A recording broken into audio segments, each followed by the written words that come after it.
একদিকে তাসকিন আহমেদ, অন্যদিকে মুস্তাফিজুর রহমান। আইএল টি-20 লিগে টাইগার দুই পেসারের জয়কার। নিজ নিজ দলের হয়ে দুইজনই করলেন অসাধারণ পারফরম্যান্স। বল হাতে ধরাশায়ী করলেন সব বাঘা ব্যাটারদের। এমন দিনে শারজাহ ওয়ারিয়র্স এবং দুবাই ক্যাপিটালসের মাঝে লড়াইটাও হয় হাড্ডাহাড্ডি। সেখান থেকে ম্যাচের ফলাফল এবং তাসকিন মুস্তাফিজের দুর্দান্ত পারফরম্যান্স নিয়ে বাকিটা জেনে নেব রিপোর্ট।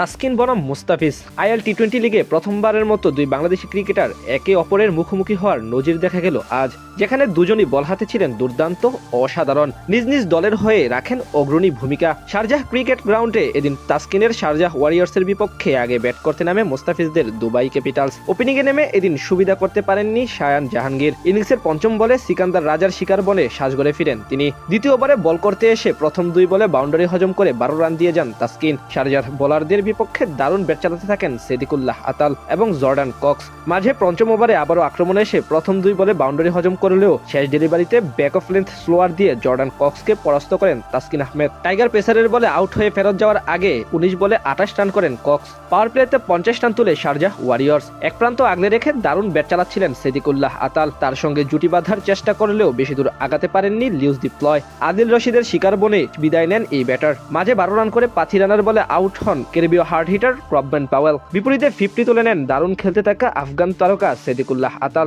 তার সাথে যোগ দিয়ে তাণ্ডব চালাতে থাকেন অভিজ্ঞ মোহাম্মদ নাবি। তাদের জুটি ভাঙেন তাসকিন আহমেদ এসে। প্রথম বলে ছক্কা হজম করলেও পরের বলে আতালকে বিদায় করেন ঢাকা এক্সপ্রেস। এরপর নিজের ব্যক্তিগত কোটার শেষ ওভারে আউট করেন দাসুন সানাকাকে। 4 ওভার বল করে এদিন 40 রান দিয়ে 3 উইকেট নেন তাসকিন আর 180 রানের পুঁজি পায় দুবাই ক্যাপিটালস।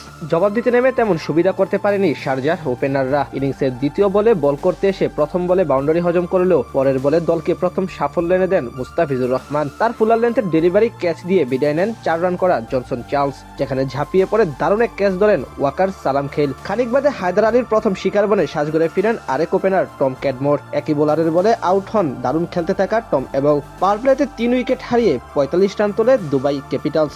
এরপর নতুন করে জুটি গড়েন সিকান্দার রাজা এবং জেমস রি। দুজন মিলে বেশ ভালোভাবেই সামাল দিচ্ছিলেন সেই ধাক্কা।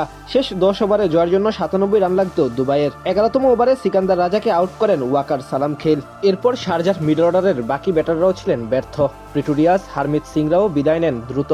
মাঝে বল করতে আসেন মুস্তাফিজুর রহমান। প্রথম 4 বলে 5 রান দিয়ে পঞ্চম ডেলিভারিতে আদিল রশিদকে উইকেটের পেছনে ক্যাচ দিতে বাধ্য করে আউট করেন এই পেসার। এতে পুরোপুরি ধসে যায় শারজাহ ওয়ারিয়র্স। ফলে সহজেই জয় তুলে নেয় দুবাই ক্যাপিটালস। ইনিংসের দ্বিতীয় বলে বল করতে এসে প্রথম বলে বাউন্ডারি হজম করলেও পরের বলে দলকে প্রথম সাফল্য এনে দেন মুস্তাফিজুর রহমান। তার ফুলার লেন্থের ডেলিভারি ক্যাচ দিয়ে বিদায় নেন 4 রান করা জনসন চার্লস।